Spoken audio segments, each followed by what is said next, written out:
Hare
Ah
Thank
you.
त्याची थोर भक्ती आवडते देवा शंकर पावे माया संसाराची हे विले अनंते तैसेची राहावे चित्ती सूर्यावे समाधान वाहिल्या उद्वेग दुःखाची केवळ भोगणी ते फळ संचिताचे तुका म्हणे घालू तयावरी भार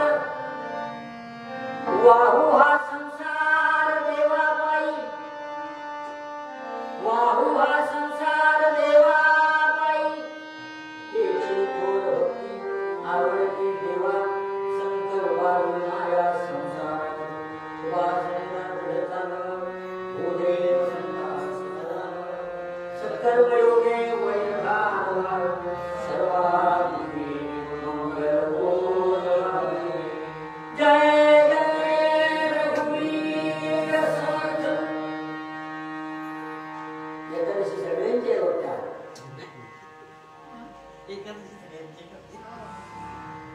माझी एरवी नसते आषाढीने कार्तिकी दोनच करतो सर म्हणाले बुवा आमच्या बरोबर उद्या म्हटलं चालेल पण माझी एकादशी असली तरी पण माझा आवाज बराच मोठा आहे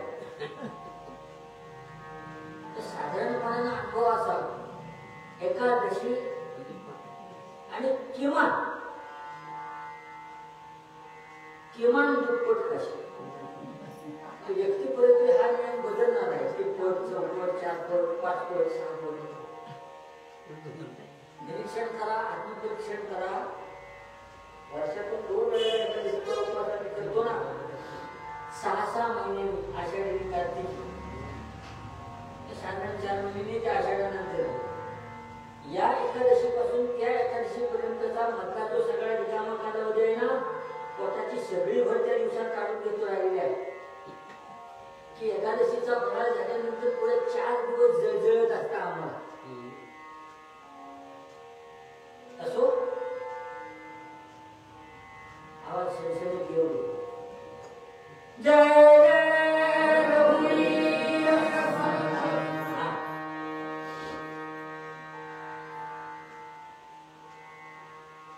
जय जय रघुवीर समर्थ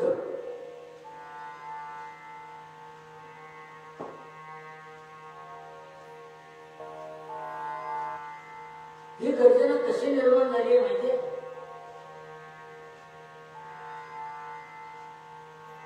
टाकळीला समर्थ रामदास स्वामी 13 कोटी रामनामाच्या जपाचं पुरस्करण पूर्ण झालं टाकळीला समर्थांचं नाशिक जवळ आणि रामरायांनी दर्शन दिलं आणि रामराय म्हणाले पूर्वाश्रमीचं समर्थांचं नाव नारायण म्हणाले नारायणा आज खऱ्या अर्थानं तुम्ही समर्थ झालेले आहात म्हणजे मला नामा समजलं नाही म्हणजे एका वाक्यात सांगतो तुम्ही बोलावं आणि तुमचा शब्द आम्ही खरा खरा करून दाखवावा मेलेला जिवंत व्हावा असं म्हणावं तर तो जिवंत होऊन बसेल चुरीतली राखाडी उचलून महानगरच्या कपाळाला लावली आणि मग बरा व्हावा म्हटलं तर तो मग बरा होईल याच्या पाठीमागे कर्तृत्व आमचं राहील एवढं सामर्थ्य तुम्हाला आज मिळालेलं आहे आमच्याकडून त्यावेळेला नारायण म्हणतो की रामा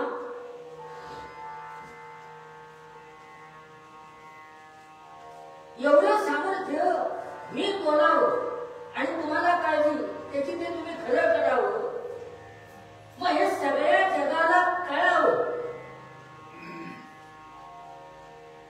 याकरता तुम्ही म्हणता तसा मी समर्थ नाही म्हणाले मग जगाला म्हणाले एकच सांगणार करून म्हणाले काय जय जय रघुवीर समर्थ माझा राम समर्थ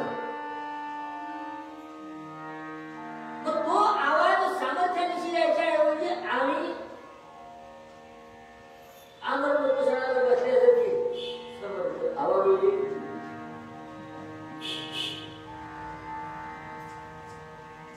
असं वाटायला नको कारण काही आंदोलनजीवी असतात नाही आपल्याकडे आंदोलनजीवी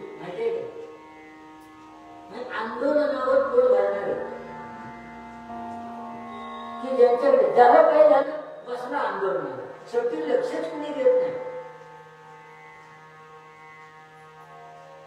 तसं होऊ नये.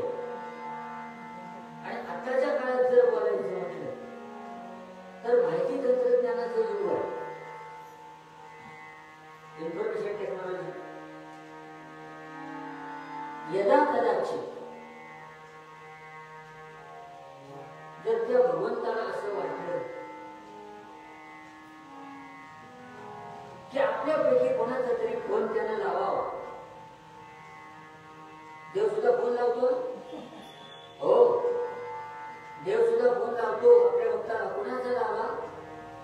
ज्ञानदेवांचा लावला भगवंतांनी फोन लागला. नामदेवांचा लागला फोन.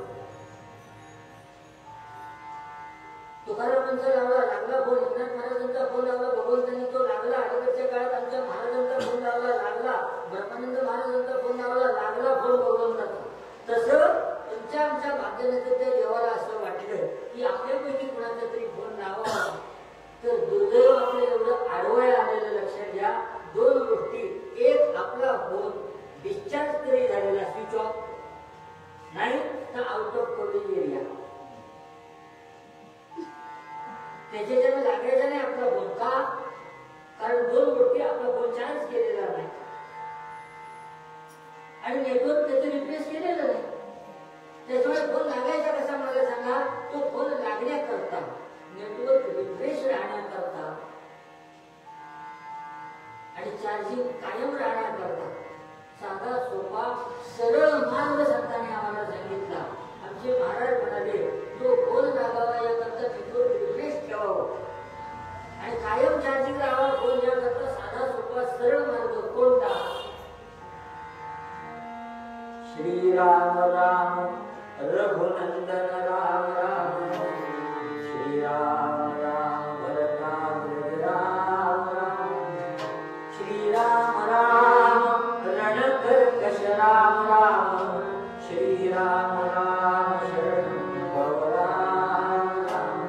सदा सर्वदा त्याच्या स्मरणात राहावं. आणि याच गोष्टीला तुकाराम महाराज म्हणाले भगवंताची भक्ती करत राहावं. जगामधला असा एकही विषय शिल्लक राहिलेला नाही की ज्याच्यावर तुकाराम महाराजांचे अभंग नाही. तुकाराम महाराजांचं उपास्य दैवत भगवान पांडुरंग आहे. पण असं जरी असलं तरी तुकाराम महाराजांचा आदर्श गोपाल कृष्ण आहे. तुकाराम महाराज असे कधीच नाही म्हणाले की एका गालावर मारलं तर दुसरा गाल पुढे करा. तुकाराम महाराज म्हणाले समोरचा दोन मारायला येणार आहे हे लक्षात घेऊन आपण चार मारण्याच्या तयारीने जावं. नाठाळाचे माथा हाणू काठी भले देऊ देऊ काशीची लंगोटी नाठाळाचे माथा हाणू काठी एवढं स्पष्ट सांगितलेलं आहे तुकाराम महाराजांनी. वास्तवाचा विचार करून महाराजांचा उपदेश. साधारणपणानं प्रत्येक जीवानं त्या भगवंताची कृपा अवलंबावी याकरता संतांचं आयुष्य उपयोग त्याच्याकरता. उद्दिष्ट काय घेऊन आला माणूस? यद्गतवान् निवर्तन्ते तद्धाम परमं मम. ममेवांशो जीवलोके जीवभूतः सनातनः. त्यामुळे भगवान जिथून आलाय तिथं यायचं हे उद्दिष्ट केवळ माणसाला भगवंताला दिलं. मग याकरता नक्की काय करायला पाहिजे? साधारणपणाने म्हणाले भगवंताची भक्ती करायला पाहिजे, सेवा करायला पाहिजे. पण खात्रीने सांगतो एक संत जर वगळले तर आम्ही भक्ती कशाला म्हणतो? काय आमच्या भक्तीची व्याख्या? तुकाराम महाराजांनी 4 ओळी ज्या लिहिल्या काय वेळ जात नव्हता म्हणून लिहिल्या काय? बसल्या बसल्या काहीतरी लिहायचं म्हणून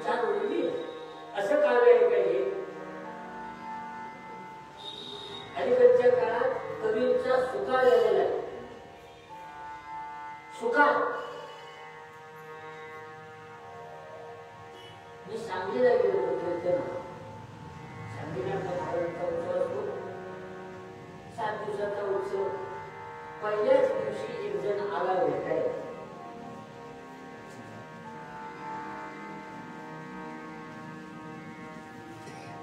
आणि ओळख करून दिली. म्हणला बोला नमस्कार.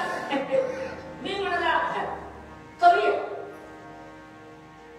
आणि माझी म्हणाला एक विनंती आहे तुम्हाला. मी काही काम केलेलं आहे, ते काम तुम्ही कीर्तन आठवून जरा सांगा. कोणी नाही मिळालं ना की डाव्या हाताला गोवा मिळतो लोक. म्हटलं तुम्ही कवी, तुमचं काव्य कधीतून मांडायचं? हो हो म्हणला. आणि मी असा साधा सुद्धा कवी नाही. म्हटलं मग? म्हणाला मी शीघ्र कवी आहे, शीघ्र कवी. आणि शीघ्र काव्य मी करतो. म्हटलं म्हणजे काय असतं? लगेच हातोहात म्हणाला, बसल्या बसल्या. प्रकाशित काही अजून केलं नाही, पण म्हणाला घेऊन ठेवलेला आहे, जरा तुम्हाला देतो 7 दिवसात. जरा तिथं काही जमलं तर कधीतून जरा बोला हे काव्य, लोकांना जरा आमच्या भावना कळू देत. म्हटलं घेऊन घ्या. त्यानं पिशवीतून एवढं बाळ काढलं आहे आश्चर्याची. बाजूला कोणाला होतं ते कोणाला ठेवलं. दुसरे माझ्या काही लक्षात नाही. बरोबर माझ्या जवळचे पेटीवाले सगळे आम्ही तिकडे बरोबर मुक्कामाला. त्या दिवशी काही ते बाळ उघडून बघितलं नाही. दुसऱ्या दिवशी आला पडत, बुवा आजही काही तुम्ही बोला नाही. म्हटलं काय झालं? गडबड होती ते तुमचं काही लिहिलेलं बघितलं नाही. आज बघतो आणि उद्यापासून प्रयत्न करतो. म्हटलं मी प्रयत्न करतो असं म्हटले, बोलेनं त्याची खात्री नाही. तुम्हाला सांगतो दुसऱ्या दिवशी कथा झाली, रात्री जेवण झाली आणि ते पेटीवाल्याने डबलची आणि मी आणि बसलो ते बाळ उघडून. सुरुवात झालेली कळत होती, पण तुम्हाला सांगतो 2.5 तास 3 तास नुसती पानं ओलांडत गेलो ना, त्या काव्याचा शेवट मिळालाच नाही. शेवटच्या पानावर सुद्धा ठिपके ठिपके ठिपके ठिपके ठिपके. आणि काव्य कधी धडा लिहितात तसं लिहिलेलं असतं काय? निबंध लिहितात तसं लिहिलेलं असतं? मग काय आहे? पॅरेग्राफ म्हणावा आणि कुठे काय त्या ओळीत पूर्णविराम दिलेला. त्या काव्यात 3.5-4 तासानंतर आम्हाला तिघांना कळलं त्या काव्याचं वैशिष्ट्य आहे. ते कोणत्याही तालात बसत नाही आणि कोणत्याही रागात त्याची चाल वाचता येत नाही. शीघ्र काव्याची. त्यानं निबंध संग्रह एवढा लिहिला होता. तो निबंध संग्रह लिहिला. त्या निबंध संग्रहामध्ये एकच वाक्य माझ्या लक्षात राहिलं. एक वैशिष्ट्य आहे त्या काव्याचं, शीघ्र काव्याचं, की त्याचा एका शब्दाचा दुसऱ्या शब्दाची, दुसऱ्याचा तिसऱ्याशी किंबहुना त्याच्यातल्या शब्दाचा कशाशीही संबंध नसतो. एकच वाक्य लक्षात राहिलं त्या काव्यातलं. हिरव्यापर्यंत काळोखा मधुरी चालला होता एक तांबडा बोका.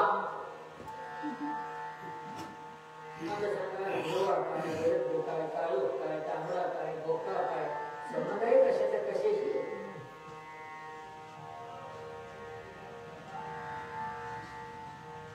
दुसऱ्या दिवशी कथा झाल्यानंतर तो माणूस आला परत. दुसऱ्या दिवशी व आजही काही बोलला नाही. त्याचं ते बाळ होतं, ते सावार त्याला परत केलं. म्हटलं मला 10 जन्म घेतले तरी हे कीर्तनात बोलता येणार नाही का? याचं उत्तर तुम्ही शोधा. म्हणलं का काय झालं? म्हटलं नाही मला त्याचा अर्थच काय म्हटलं लागत नाही. म्हटलं आमचे पेटीवाले एवढे म्हणतात 35 वर्ष पेटी वाजवणारे, हे जवळची 40 वर्ष तबला वाजवणारे, त्यांना म्हटलं 4 बांधता येत नाही. अर्थ म्हटलं काहीच त्याच्यातून निष्पन्न होत नाही. जोड्याला म्हटलं मारतील लोक मला हे जर मध्ये गेलं होतं. आधी पाठ होणार नाही पहिलं एवढे झटकन. त्यामुळे दुसरा कोणीतरी माझ्यापेक्षा विवाह कीर्तनकार तुम्हाला जर भेटला तर त्याच्याकडून तुमचं कार्य हे पूर्ण करून घ्या. आपल्याच्यानं होणार नाही. करावे, लोक असावा ही विनंती तेव्हापासून कान पिळला. असा कोणी जर कवी आला तर त्याचं काव्य हातात सुद्धा घ्यायचं नाही. तुकाराम महाराजांनी 4 ओळी लिहिल्या. त्याला काय म्हणतात?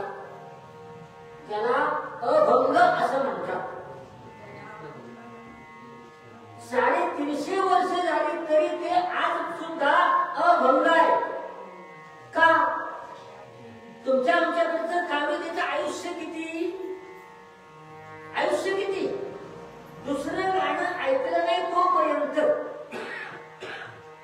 दुसरं गाणं ऐकलं नाही तोपर्यंत कितीही प्रसिद्ध असू दे. बघा ना तुम्ही काळाच्या ओघात गेल्या एका वर्षभरात, 2 वर्षात, 3 वर्षात, 4 वर्षात, 5 वर्षात किती गाणी आली. पहिले रिक्षावाली आली, मग शांताबाई आली, मग झिंगे झिंगाट आलं. एक तरी आत्ता टिकले काय मला सांगा? आहे त्याच्यात का नाही? याचं कारण आहे. पंडित म्हणाले हे त्या काळात लिहिलेले अभंग आजपर्यंत अभंग राहिले. का राहिले? त्याला कारण आहे. का राहिले? जया भंग नाही, जया भंग नाही अशा त्या अभंगा रचोनी सदा गायले पांडुरंगा. जयाची लीला या त्रिलोकी अगाधू मना वंदितो श्री तुकाराम साधू पंढरीनाथ महाराज की जय.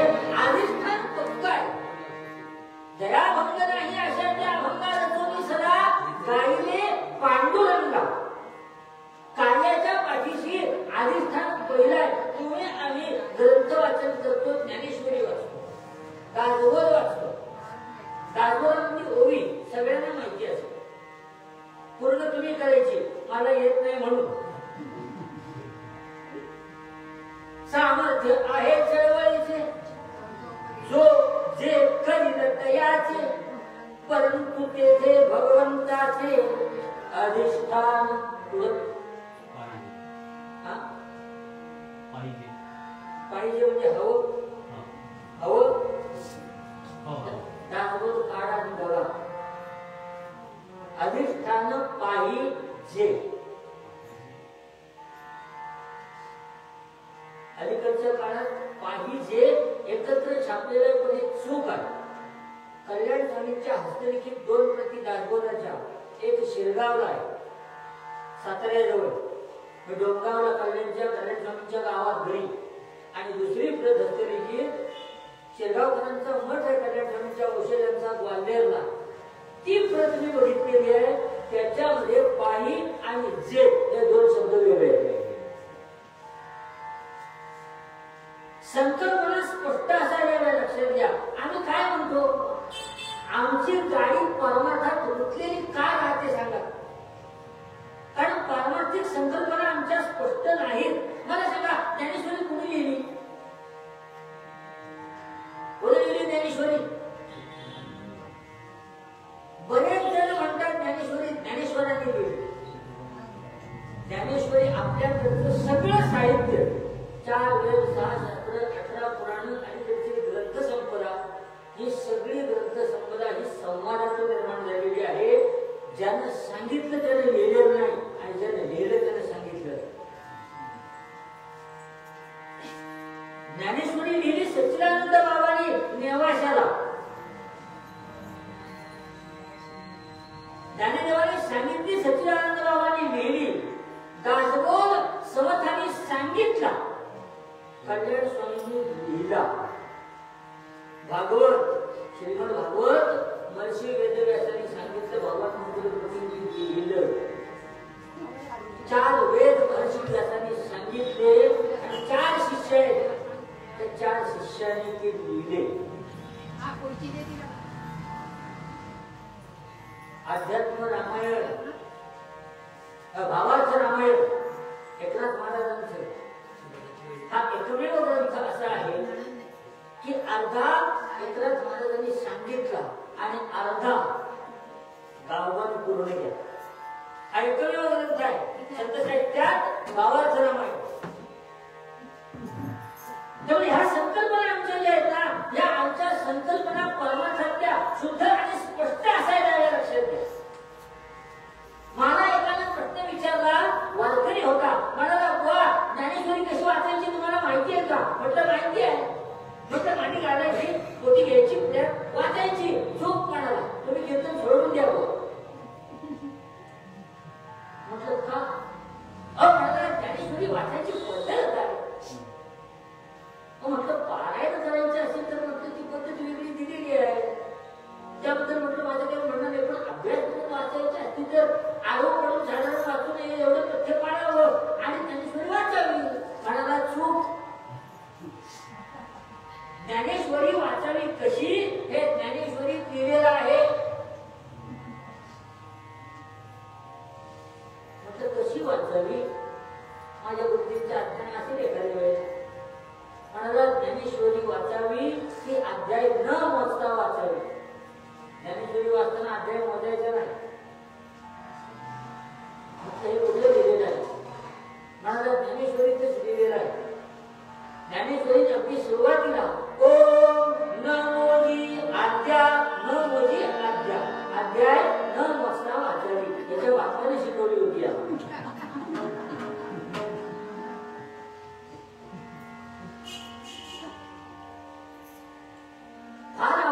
त्यामुळं आमच्या महाराजांनी सांगितलेलं लक्षात ठेवा, परमार्थ किती केला हे नको, परमार्थ कसा केला ना हे फार महत्वाचं.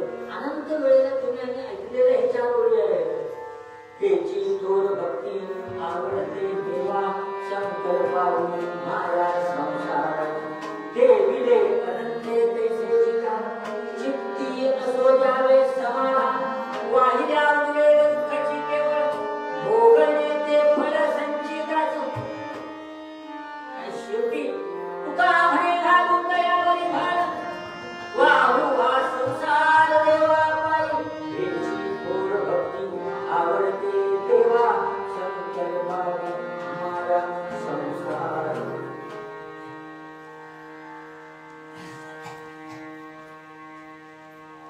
कशाला भक्ती म्हणतात? आपण माणसांचे प्रकार होतो. कोणत्याही पद्धतीनं भगवंताची सेवा करणं म्हणजे आम्ही त्याला भक्ती अशी संज्ञा देतो, भक्ती अशी उपमा देतो. मग बुवा हे चूक आहे का? तर एखादा माणूस काही जप करत असेल, एखादा माणूस रोज हरिपाठ म्हणत असेल, एखादा माणूस रोज काही ग्रंथ वाचत असेल, अनुष्ठान म्हणून एखादा माणूस रोज देवळात जाऊन त्या देवाला काही प्रदक्षिणा करत असेल, 11, 21, 108 प्रदक्षिणा करण्याने सुद्धा प्रपंचाचे लाभ भारतात साधारणपणानं औदुंबराच्या वृक्षाला दत्त संप्रदायामध्ये फार महत्व आहे. दुपारचं निरांजन गावं आणि 108 प्रदक्षिणा कराव्या, मनातली इच्छा पूर्ण होते. नाही झाली तर माझ्याशी भांडायला येऊ नका. भगवंताची सेवा अशी आहे की त्यांना चांगलं काही झालं हे जरी दिसलं नाही तरी खात्रीनं वाईट काहीही होत नाही, कोणाचंही झालं. नाहीतर बाप दाखवले तर श्राद्धघाट सध्या लोकांची बुद्धी एवढी बोकाळलेली आहे, लक्षात घ्या. बुद्धिवादानं परमात्मा आम्हाला सांगणारा नाही, एवढा तो सोपा आणि हलका त्याच्यापेक्षा नाही, लक्षात घ्या. त्यामुळे हे जे काही आम्ही व्रत करतो, वैकल्य करतो, आज मार्गशीर्षाचा शेवटचा गुरुवार झाला, काय त्या लक्ष्मीला लोकांनी ताप दिला 4 गुरुवार. तिला प्रश्न असा पडला असेल, कोणाच्या घरात जाऊन कोणाच्या नको. आपला परमार्थ जो आहे ना, हा आठवड्याच्या 7 दिवसात विभागला गेलेला आहे. सोमवारी शंकराला गर्दी, मंगळवारी देवीला गणपतीला गर्दी, बुधवारी एरवी कुठल्या देवाला जाता येत नाही त्या देवाला गर्दी, गुरुवारी दत्ताच्या देवळात गर्दी, स्वामींच्या मठात गर्दी, आमच्या महाराजांच्या मठात गर्दी, शुक्रवारी देवीच्या देवळात गर्दी, शनिवारी सगळ्यांची साडेसाती घेऊन घेऊन तो मारुती दगदगीत झालेला त्याला. रविवारी सगळ्याला सुट्टी, रविवारी बाहेर पडत नाही. विचारा काय नातवंड घरात होती ना, रविवारी परमार्थाला सुट्टी. आमच्या मुंबईत कीर्तन बंद झाली रविवारची, लोक येत नाहीत म्हणून. हा परमार्थ विभागला गेला. याला भक्ती म्हणतात का? आमची भक्ती स्वार्थी आहे, लक्षात घ्या. आम्हाला भक्ती या शब्दाचा अर्थ कळलाच नाही. मग वा आम्ही देवळात दर्शनाला जातो नियमानं, ही भक्ती नाही का? आहे, पण 100% बरोबर नाही. चूक जरी नसलं तरी 100% बरोबर नाही. कारण सांगतो तुम्हाला. तुकाराम महाराजांनी शब्द काय वापरले? हेची जरा नुसती भक्ती म्हटले का? नाही. थोर भक्ती, भक्तीच्या मागे थोर म्हणजे श्रेष्ठ भक्ती. आवडते कोणाला? आवडते देवा. आमची भक्ती श्रेष्ठ नाही का? ज्याला आवडते तशी नाही, आम्हाला आवडते तशी. बघा ना, ज्याला आवडते तशी आमची भक्ती आहे का? नाही भक्ती ज्याला आवडते तशी. आपण तुकाराम महाराज म्हणाले पुढं की त्याला आवडणारी भक्ती होण्याकरता कशी व्हायला पाहिजे? संकल्पावी माया. का काही घरात वास्तुशांत असते तर काही कारणानं काहीतरी पूजा कर्म असतं, त्या करायचं. आणि संकल्प सांगायला सुरुवात करतात, हातात अक्षता येतात वडील आणि म्हणतात हात जोडा आणि म्हणा मम, म्हणा मम. तो म्हणतो मम. पुढं तो यजमान म्हणण्यासारखा असला तर भटजी त्याला एक एक वाक्य सांगतात, नाही तर पुढचं सगळं भटजीच म्हणून मोकळे होतं. त्याला फक्त मम म्हणायचं, तो म्हणण्यासारखा असला तर पुढं काय मम आत्मा श्रुती स्मृती पुराण तबल प्रत्येक अस्माकम, म्हणजे मी एकटा नाही. किती स्वाध्याय आहे माणूस. सगळे माझ्या बरोबरचे अस्माकम. काय म्हणाला? सकुटुंबान. मी माझी बायको, माझा मुलगा, माझ्या एवढंच नाही, त्यांच्या जोडीला येणारे जे माझे चुलत काका वगैरे वगैरे सकुटुंबांना, एवढ्यानं नाही, त्यांचे नातेवाईक म्हणजे काकाची सासू, त्याचा मेहना, त्याची बायको, त्याची पोरं, सपरिवारानं. एवढ्यानं थांबला का? थांबला नाही थांबला. द्विपद चतुष्पद संहिता म्हणजे 2 पायाचे आणि चतुष्पद म्हणजे 4 पायाचे. सध्या 2 पायावरची माया उडाली माणसाची, 4 पायावर घसरली. आई बाप वृद्धाश्रमात आणि कुत्रे बेडवर झोपायला. वास्तव आहे शहरात. त्याला डॉगी म्हणतात, डॉगी. मला जर कोणी गाडी घेऊन जेव्हा जर समजा रिसिव्ह करायला आला, मी पुढच्या सीटवर बसत नाही ड्रायव्हरच्या बाजूला, कारण ती seat only reserve for dog.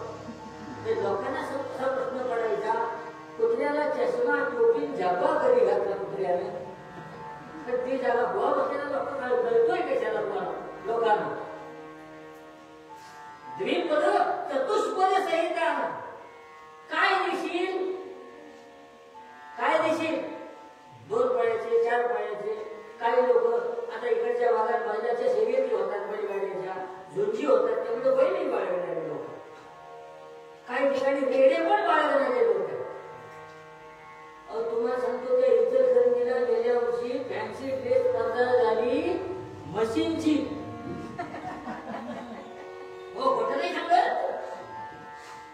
Beauty of the season. आमचे साडू राहतात तिकडे, त्यांनी फोटो पाठवले होते, काय मशीनचं भाग्य फळफळलं. द्विपद चतुष्पद संहिता. काय देशील? क्षेम, स्थैर्य, आयु, आरोग्य, ऐश्वर. या 5 गोष्टी देशील. त्या कशा देशील? वृद्ध्यर्थम नाही, वाढू दे दिवसाकडे कसं नाही. अभिवृद्ध्यर्थम म्हणजे सारख्या वाढतच जाऊ दे. त्याच्या बापाचा नोकर आहे देव, की कमी होता कामा नये, वाढत जायला पाहिजे.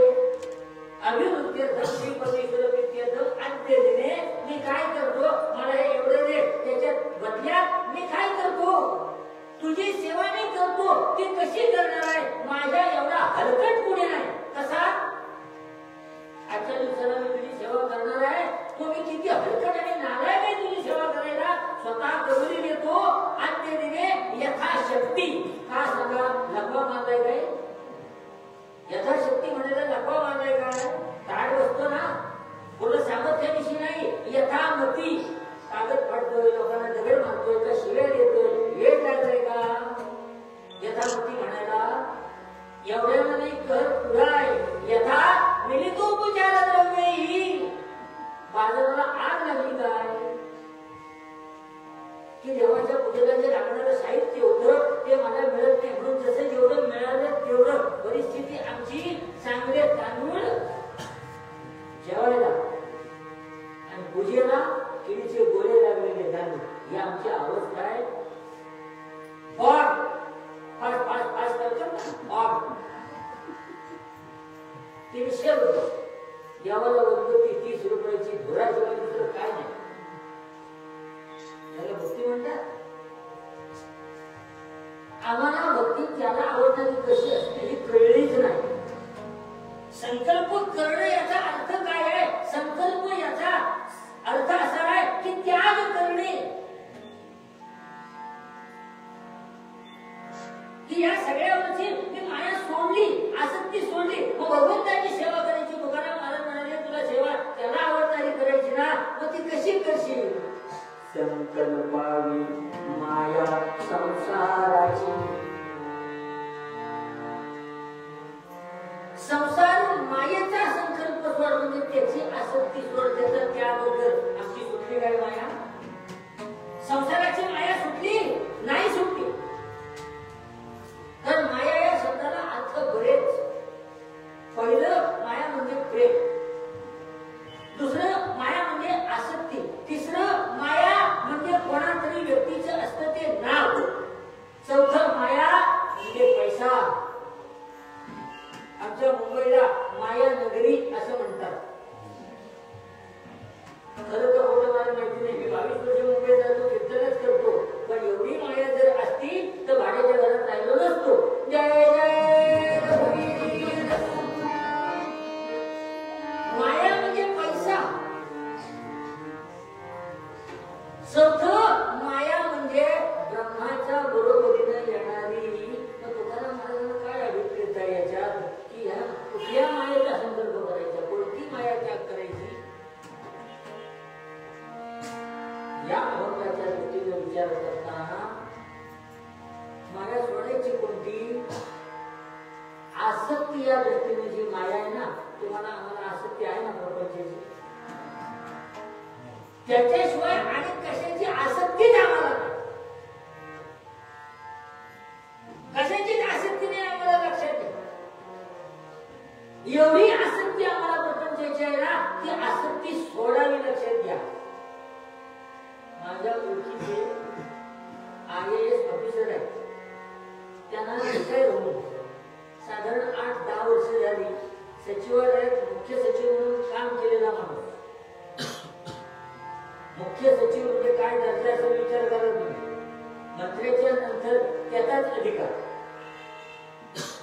मंत्र्याचा कारभार जेवढा मंत्र्याच्या हातात नाही तेवढा त्याच्या हातात कारभार. मग त्याला पेन्शन सुधारला की 6 आकड्यात आहे. चांगल्या पैकी पगार, त्याला मस्तपैकी गाडी, तुम्हाला सांगतो त्याला, त्या माणसाला राहायला घर सरकारचं, पगारातला फारसा पैसा खर्च होतच नव्हता त्याचा. त्यामुळे त्यानं मस्तपैकी मुंबईमध्ये चांगल्यापैकी समुद्रपैकी मुंबईपैकी समुद्र दिसतो अशा ठिकाणी घर घेतलेलं. आणि मला बोलवलं, त्याला रिटायर झाल्यानंतर ते उद्घाटन केलं, वाहतूक केली. म्हणला बुवा तुमची कथा करायची, म्हटलं करूया. आणि गेलो. एवढं सगळं बघितलं, तुम्हाला सांगतो BMW गाडी त्याच्या मुलानं घेतली. सचिवालयात कामाला म्हणजे तो नोकरीला पण मुलगा लागला, त्याला पगारच होता. म्हणजे सुरुवातीचं वर्षाचं पॅकेज होतं ते 63 लाख रुपये पॅकेज वर्षाचं, फॉरेन कंपनीत लागलेलं. त्यामुळे BMW गाडी मला न्यायला पाठवली. त्याला डोंबिवलीला काय आनंद आला तुम्हाला सांगतो. पोटात तर पाणी आलंच नाही.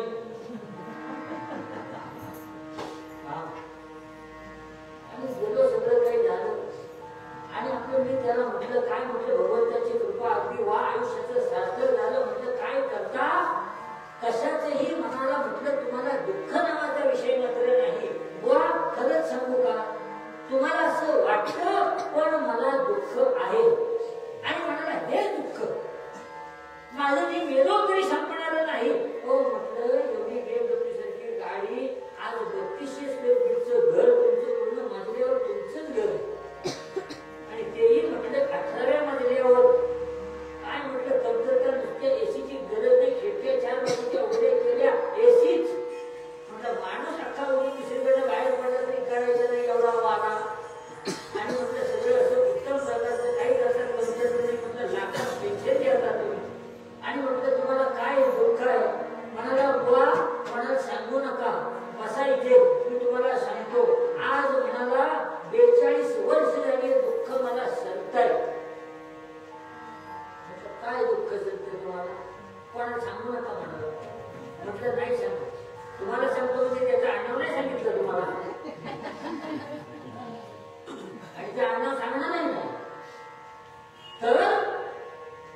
2% लागतो IASचा.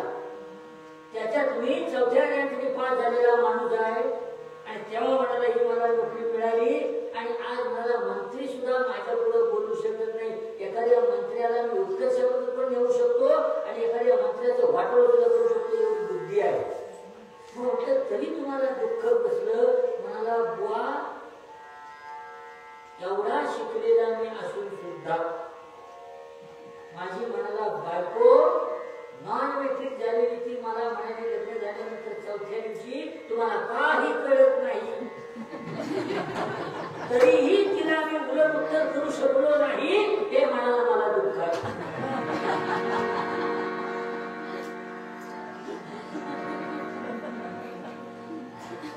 ही आसक्तीमुळे झाले. याला की तो उलट उत्तर देऊ शकला नाही. ही आसक्ती आहे. ही आसक्ती आहे प्रपंचाची. आसक्ती याचा अर्थ काय आहे? आसक्ती कशामुळे निर्माण झाली? प्रपंचाची आसक्ती कशामुळे निर्माण झाली? प्रपंचाची आसक्ती निर्माण झाली अज्ञानामुळे. प्रपंचाविषयीचं ज्ञान आम्हाला नाही. प्रपंचाविषयीचं ज्ञान आम्हाला नाही, अज्ञानामुळे आसक्ती निर्माण झाली. पण त्या आसक्तीचाच मला म्हणाले त्याग करावा म्हणजे कसा? पुढच्या वेळी देवीले अनंते तैसेची राहावे चित्ती असो द्यावे समाधान. पायानं चालणारा सायकलवाल्याकडे बघून दुःखी आहे. मला सायकलवरून जाणारा मोटरसायकलवरून जाणाऱ्याकडे बघून दुःखी आहे. मोटरसायकलवाला तो तरी सुखी, तो 4 चाकीतून जाणाऱ्याकडे बघून दुःखी आहे. 4 चाकीवाला तरी सुखी आहे काय मला सांगा? नाही. त्याच्यापेक्षा महागड्या 4 चाकीतून जाणाऱ्याकडे बघून तो दुःखी आहे. त्याच्यातला तरी सुखी आहे का? तो प्रायव्हेट जेटवाल्याकडे बघून दुःखी आहे. आमचे महाराज म्हणाले की समाधान जर तुम्हाला मिळवायचं आहे, ज्ञान म्हणजे समाधान जर मिळवायचं आहे तुम्हाला, तर प्रपंचात वागत असताना आपल्या पुढे जाणाऱ्याकडे बघू नये. आम्ही चालतोय ना, मग आपल्या मागे वागावं. ज्याला उभंही राहता येत नाही, चालणं पुढचं राहिलं, त्याच्याकडे बघितल्यानंतर कळतं आम्ही उभे राहून चालू शकतो. ही भगवंताची कृपा आहे. एवढ्या भावनेनं समतोल वृत्तीनं ज्यानं परमेश्वर प्रपंचाकडे बघितलं त्याची माया सुटली, त्याला ते समाधान प्राप्त झालं. या पद्धतीने राहावं. ठेवले अनंत तैसेची राहा. भगवंताने ज्या परिस्थितीत तुम्हाला ठेवलं, पण आम्हाला समाधान आहे. परिस्थिती आम्हाला समाधान आहे का? मला सांगा.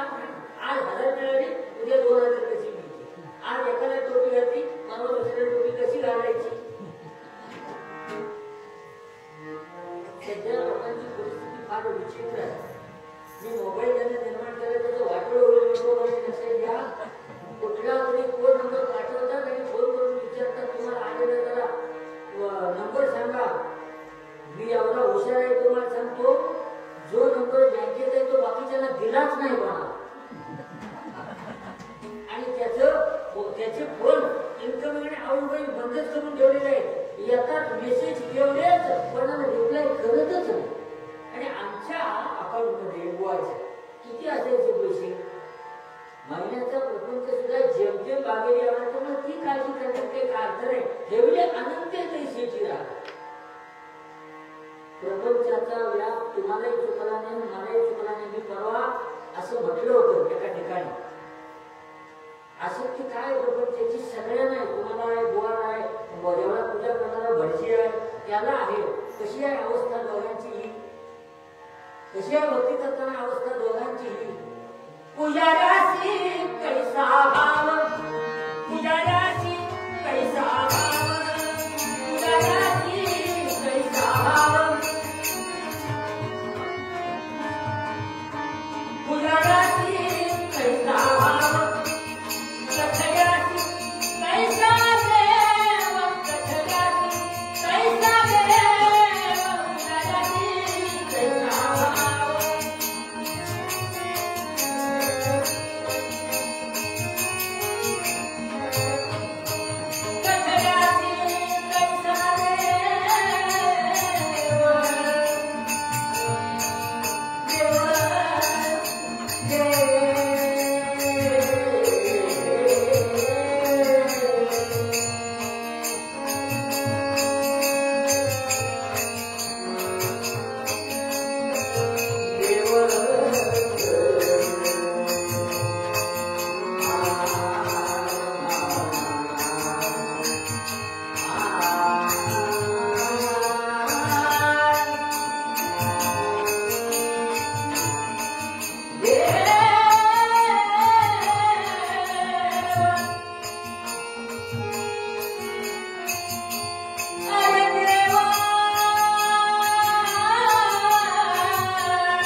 नेमलेला असतो त्या पुजाऱ्याला, ते पुजारी पूजा करतो तेव्हा कधीच देवळात नसतात हजर.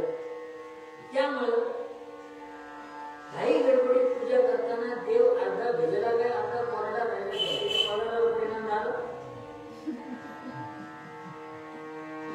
काही गडबडीत गंध उघडायला वेळ नाही झाला, त्यानं आजच्या दिवसाचं गंध तसंच ठेवलं, म्हणाला वाळल्यानंतर नवीन सारखं दिसतं. आणि आता काही चंदन नावाची परिस्थिती आहे काय, मिळत नाहीये तर, आणि मिळालं तर 22-24 रुपये किलो. हॉटेलला गेल्यानंतर विचार करत नाही मागचा पुढचा, देवाला चंदन लावायला भीक लागलेली देवाला. काय परिस्थिती आहे. मग चंदन पावडर फार नको, ती पावडर आपल्या कपाळाला लावून एकदा बघावी. नाही जर खात सुटली कपाळाला तर सांगितले पाहिजे, कारण त्याच्यात केमिकल असतं, त्याचा परिणाम त्या शेळीवर होतो. मुद्दा पुजाऱ्याशी कैसा भाव आणि आमच्यासारखे कथेकरी असं कैसा देव. विरागी घेऊन कीर्तन करणारा कीर्तनकार आमच्या पाठीमागे काय लावलेलं असतं, विरोध ह भ प, त्याचा फुलफॉर्म काय आहे, हरी भक्ती परायण. एवढं लांब लचक घ्यायला जागा नसते, त्याच्यामुळं आयोजक शॉर्टकट काढतात. हरी च्या करता ह काढून पूज्य, भ काढून पूज्य आणि प काढून पूज्य. वास्तवतेमध्ये बोध तसाच असतो, हरीच्या नावाने पूज्य, परायणतेच्या नावाने पूज्य आणि भक्तीच्या नावाने पूज्य. 3 पूज्य मिळून गोवा.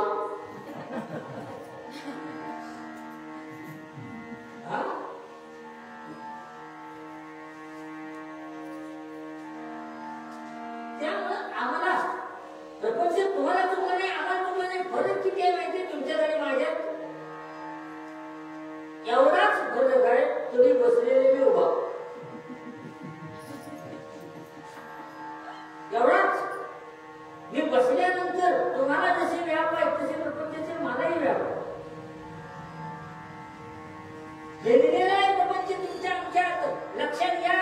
आम्ही गेल्यानंतर विचारतो इकडच्या भागात काय विकत, दुपारी सरांना विचारलं, म्हटलं आंब्याला मिळते काय वेळ इकडे, लोणचं फार छान होतं प्रपंच.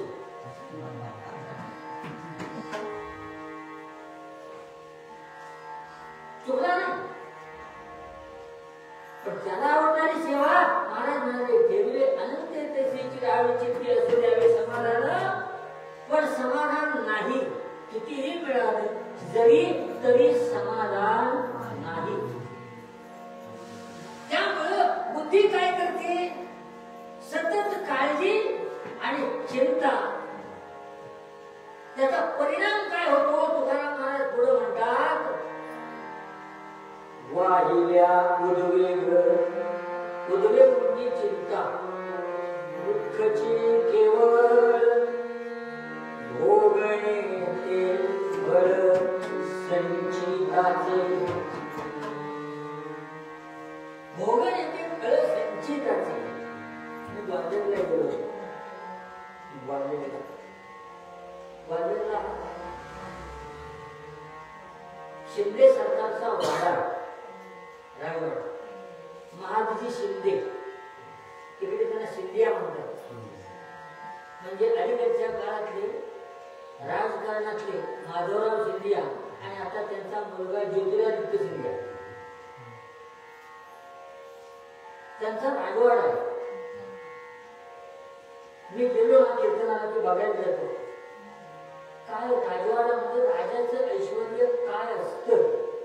मला ज्यांना नेला होता ना तो दबाराखवाया, म्हणजे खांब असेल ते सोन्या चांदीने आणि हिरे मातांनी जडवलेले आहे. काळवीट, हरण, अस्वल असे शोपीस चांदीचे एवढ्या उंचीचे, म्हणजे एकट्या माणसाला तो एक शोपीस उचलायचा नाही असं ऐश्वर्य आहे. बैठकीच्या खोलीतल्या खुर्च्या आहेत, त्याला वरती सोन्याचे हँडल लावलेले, त्याच्यात हिरे मांडताय. हे सगळं बघितलं आणि मला तो ज्ञानाला म्हणतो महाराज. तिकडे महाराज म्हणते, तिकडे बुवा साहेब म्हणतात.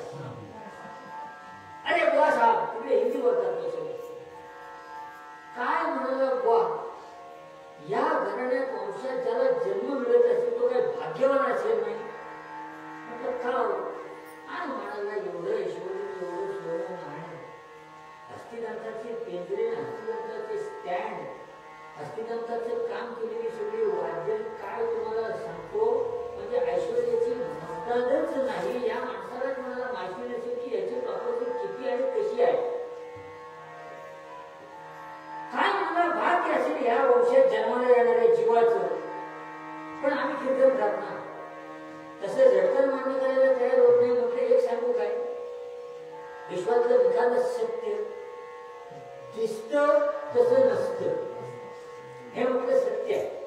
त्यामुळे म्हटलं आपल्याला हे असं वाटतं की हा भाग्यवान असेल, पण म्हटलं त्याचं दुःख काही वेगळंच असेल. हळूच म्हणाला बुवा, त्यामुळे म्हणतात ते खरं. म्हटलं कसं काय, यांच्या घराण्यात मला 60 वर्षाची पुढे माणूस जगत नाही का होता.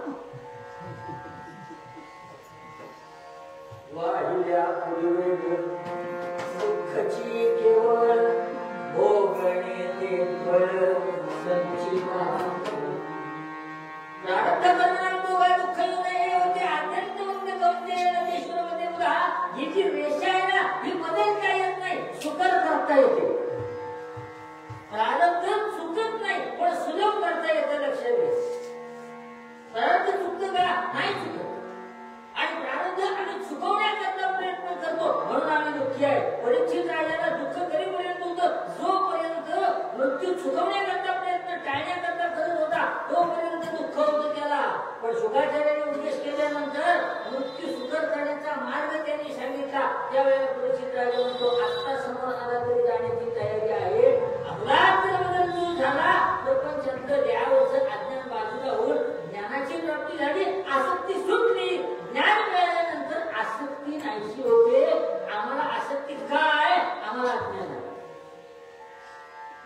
हे अज्ञान दूर व्हावं. कसं होईल, कसं होईल? तुकाराम महाराजांनी साधा सोपा सरळ उपाय सांगितला. नाही ना अज्ञान दूर होत, तुम्हाला कळत नाही ना वेदांत तत्वज्ञान. एकच करा, तुका म्हणे गाडू तयारी भार वाहुवा संसार देवा पायी. पूर्ण विश्वास भगवंताच्या चरणाजवळ, प्रपंचाचा भार भगवंता, प्रपंच तुझा, तो माझ्याकडून तू करून घे. पण हे आम्हाला जमत नाही का, म्हणतो आम्ही फक्त प्रपंच तुझा तू बघून घे.